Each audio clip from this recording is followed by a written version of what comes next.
qu'est-ce qu'il faut pour se rendre en Russie, toujours que nous sommes déjà dans la période des admissions où la plupart des candidats entament leur projet de voyage, leur rentrée académique de septembre 2026. J'aimerais savoir comment est le système éducatif pour les étrangers en Russie. Tous les diplômes délivrés par l'État du Cameroun sont reconnus par l'État de Russie sans avoir besoin de prendre un certain cycle ou un niveau académique. Si vous quittez ici avec le baccalauréat pour entrer en première année, si vous quittez avec une licence, vous pouvez encore arriver en master en Russie. Et si vous quittez avec un master, vous pouvez vous inscrire en doctorat normalement. Et quelles sont les meilleures filières en Russie qui peuvent générer facilement l'argent? Quelles sont les meilleures filières en Russie qui peuvent générer facilement l'argent après les études, c'est ça? Déjà, il n'y a aucune filière qui génère facilement l'argent. L'argent, peu importe la manière qu'on gagne, il est difficile à gagner. Mais parce que dans les essais, il y a des filières de choix en Russie. Bienvenue à Canrus parmi une fois de plus. Aujourd'hui, nous allons aborder, comme toujours, une thématique importante selon le contexte actuel. Là, il est question de savoir réellement qu'est-ce qu'il faut pour se rendre en Russie, toujours que nous sommes déjà dans la période des admissions où la plupart des candidats entament leur projet de voyage, leur rentrée académique de septembre 2026. Heureusement aujourd'hui, pour ne pas divaguer, on a l'avantage d'avoir un candidat qui va nous expliquer, qui va nous exposer ses inquiétudes en ce qui concerne les procédures d'avion en Russie ou la Russie elle-même. Donc là, il va poser ces questions et on va essayer de répondre à ces questions tout simplement. Bonsoir monsieur le PDG de Canrus.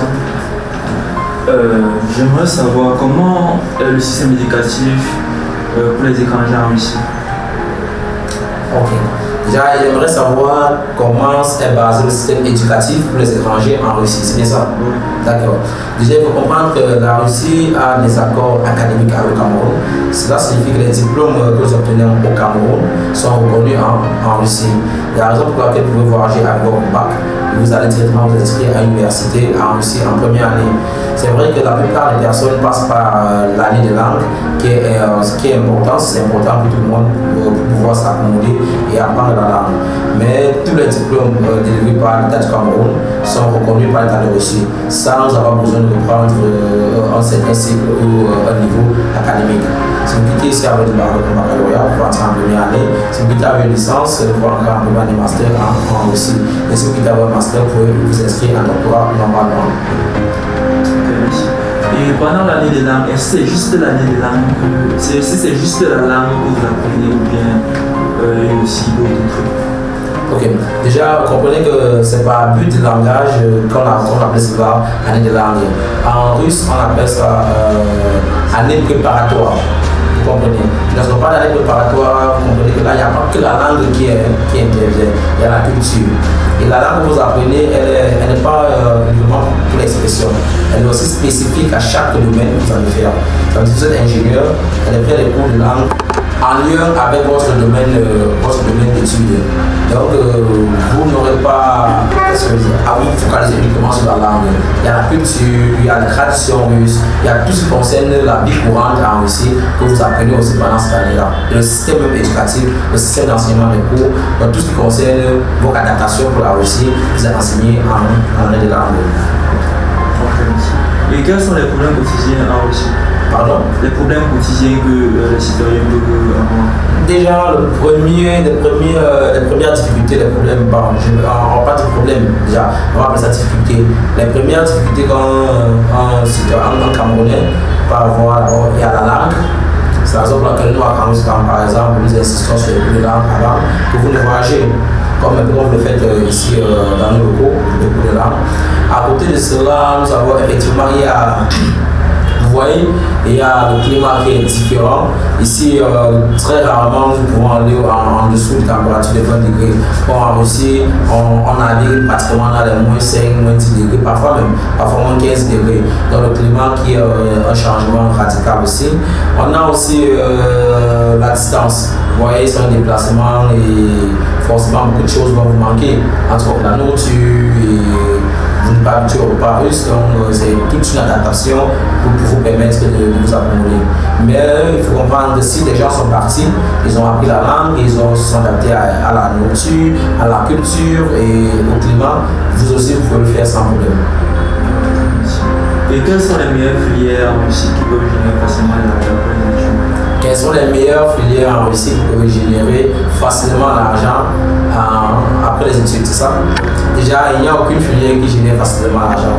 L'argent, peu importe la manière qu'on le gagne, il est difficile à gagner. Mais parce que dans les lycées, il y a des filières de choix en Russie. Tout ce qui concerne d'abord le domaine informatique, c'est un domaine de choix en Russie parce que vous avez la possibilité de travailler en freelance, pas rejoindre une entreprise de manière directe avec vos formations, avec votre diplôme d'ingénieur en tout ce qui concerne le domaine informatique. Vous pouvez déjà vous prendre en charge avant une entreprise. Et lorsque vous êtes recruté dans une entreprise, c'est des filières très bien payées en fait. À côté de cela, nous savons déjà tous, la Russie est connue pour ses ressources pétrolières, gazières. Ça veut dire que les domaines du pétrole et du gaz aussi sont des domaines qui sont très rentables en Russie après les études. Je crois que sur l'échiquier, normalement, c'est les deux domaines qui sont les plus rentables parce qu'ils sont les plus accessibles.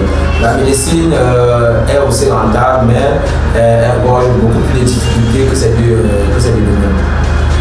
Ok, merci. D'accord. Donc là, on répondait à quelques questions en ce qui concerne les procédures. C'est normal de préciser pour chacun que les rentrées académiques pour septembre 2026 sont déjà limitées. Nous accueillons déjà nos candidats. Certains ont déjà commencé les cours de langue russe et vous pouvez toujours passer au bureau jusqu'au 30 mai pour postuler pour ceux qui veulent avoir des admissions pour la Russie, que ce soit dans n'importe quelle université en Russie, à Moscou ou hors de Moscou, souvent au moyen. Le cours de procédure, comme c'est ce qui est généralement retient le plus de personnes, il n'y a pas un cours fixe de procédure. C'est la raison pour laquelle nous invitons dans le cours. Les procédures vont parfois de 1 500 000 à 6 millions, 7 millions, 8 millions, 9 millions. Tout dépend du standard de tout un chacun.